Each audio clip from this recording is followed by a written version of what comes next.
আসসালামু আলাইকুম। Voice of mass পিপুল থেকে আপনাকে স্বাগতম। আশা করছি আপনারা প্রত্যেকেই ভালো আছেন। সংবিধান সংস্কার ও নির্বাচন নিয়ে আমরা আজকে একটু কথা বলতে চাই। গত 5ই অগস্টের দ্বিতীয় স্বাধীনতার পরে প্রায় 100 দিন অতিবাহিত হয়েছে, কিন্তু আমরা যে উদ্দেশ্য নিয়ে স্বাধীন করেছি সেগুলো সংস্কার স্টেপ বা পদক্ষেপ সেভাবে দেখিনি। বস্তুত আমরা দেখতে পাচ্ছি আন্দোলনের যে মোমেন্টাম ছিল সেটা প্রায় ঝিমিয়ে গেছে এবং ডক্টর ইউনূস সরকার ভারতপক্ষে মনে হচ্ছে দুর্বল ব্যবস্থাপনার মধ্যেই আছে।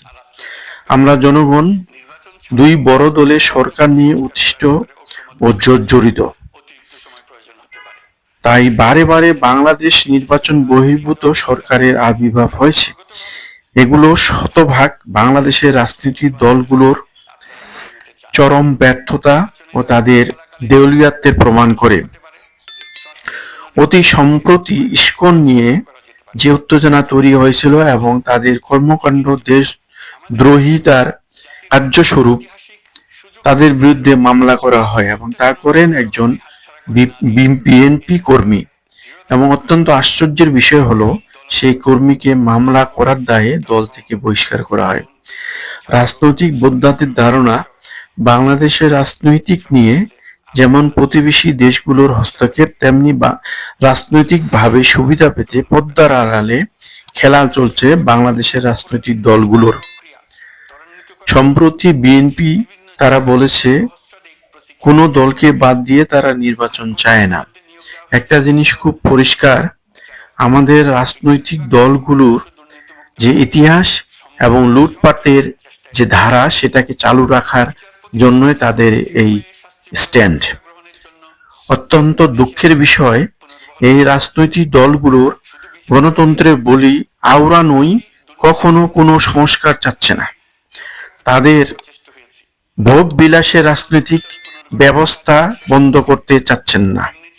ছাত্র জনতার মূল এজেন্ডাই ছিল আমাদের সংবিধান ও রাজনৈতিক সংস্কার, অর্থাৎ বর্তমানে যে লুটপাট ও বিচারহীনতার, জনগণের স্বাধীনতার অভাব বা হরণের যে ধারা আছে সেটাকে পুরোপুরি বাতিল করে প্রকৃত জবাবদিহি ও গণতান্ত্রিক ব্যবস্থায় সরকার চালু হবে। কিন্তু রাজনৈতিক দলগুলোর কর্মকাণ্ডে মনে হচ্ছে অভ্যুত্থানের চাওয়া ভুলে গেছে।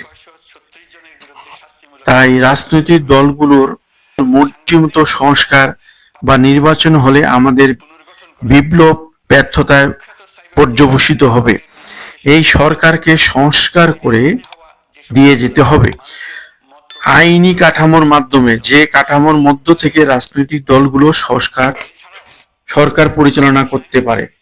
বাংলাদেশের রাজনৈতিক দলগুলো জনগণের চাওয়াগুলো বুঝতে অস্বীকার করে অথবা তা এড়িয়ে যায়, কিন্তু এর ফল কখনোই দেশের জন্য, জনগণের জন্য, রাজনৈতিক দলগুলোর জন্য ভালো ফল বয়ে নিয়ে আসতে পারে না। স্বাধীনতার অর্ধশত বছর পার হলেও তাদের সেই উপলব্ধি এখনো আসে নাই। আমাদের সরকার ব্যবস্থা এতটাই দুর্বল যে যারাই ক্ষমতায় আসে লুটুপুটে খেয়ে যায়, জনগণের কথায় মাথায় রাখে না, কিন্তু তাদের ভাষণে জনগণ সুন্দরভাবে থেকে যায়। ডক্টর ইউনূস সরকারের উচিত জনগণের চাওয়া বুঝে সেই অনুযায়ী পদক্ষেপ নেওয়া। রাজনৈতিক দলগুলো দেশ শাসন করবে, কিন্তু সংস্কার আপনার সরকারকেই করতে হবে। তা না হলে আপনিও জবাবদিহিতার বাইরে থাকবেন না।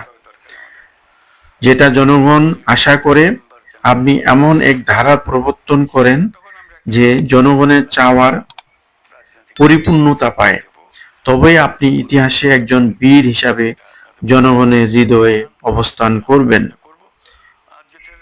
আমরা আমাদের দেশের উন্নয়ন, দেশের যে পরিস্থিতি, কোনো রাজনৈতিক দলের হাতে আমরা ছেড়ে দিয়ে পারি না।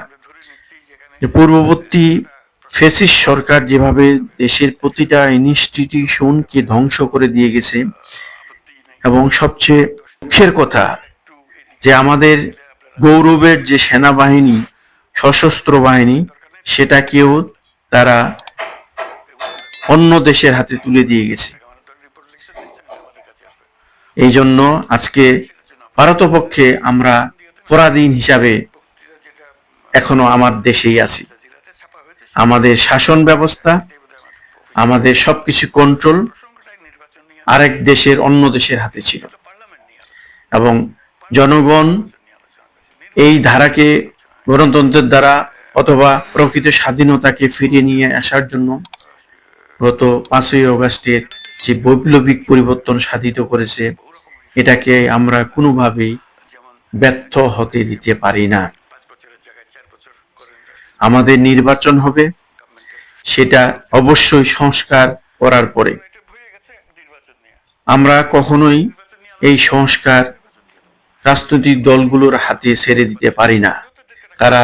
তারা কখনোই রাজনৈতিকভাবে সৎ দেশপ্রেমিক ছিল না। যদি তারা দেশপ্রেমিক এবং সৎ থাকতই, তাহলে আমাদের দেশের পরিস্থিতি আজকে এই অবস্থায় হতো না। গত 15.5 বছর বাংলাদেশের বৃহৎ গণতান্ত্রিক দল হিসাবে দাবি করা বিএনপি এই গত ফেসিস্ট সরকারকে কোনো কিছুই করতে পারেনি। তাদের নাকের ডগায় হাজার হাজার কোটি টাকা বিদেশে পাচার করেছে। খুন, ধর্ষণ, গুম, এমন বিষয়, তারা সেইটাতে কোনো কিছুই বাধা দিতে পারেনি এবং কোনো দুর্বার আন্দোলন তৈরি করতে পারেনি, যেটা তাদের করা উচিত ছিল। প্রত্যেকেই ভালো থাকবেন। সবাই আমরা আশার আলো দেখি। ইনশাআল্লাহ আমাদের দেশ এগিয়ে যাবে, সুন্দর এবং সুখের দেশ হিসাবে পরিণত হবে। প্রত্যেকেই ভালো থাকবেন। আসসালামু আলাইকুম।